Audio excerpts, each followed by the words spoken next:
اب آپ بتائیں، مولویوں سے، فرقوں سے، برادریوں سے، اور سیاسی جماعتوں سے ایسے گتھم گتھا ہیں، ایسے لڑتی ہیں کہ حالت خراب ہے پورے ملک میں، اور یہ اللہ تبارک و تعالیٰ کی طرف سے سزا ہے۔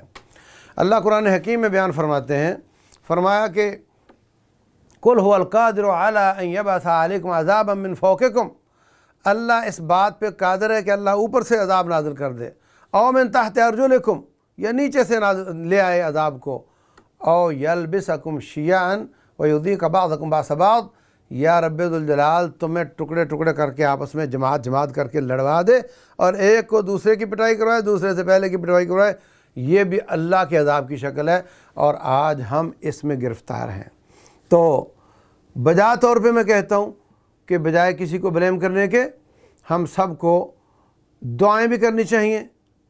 امام احمد رحمۃ اللہ علیہ فرماتے ہیں، اگر مجھے یقین ہو جائے کہ میری یہ دعا ضرور قبول ہوگی تو میں دعا اپنے حکمرانوں کے لیے کروں گا، کیونکہ حکمران ٹھیک ہو جائیں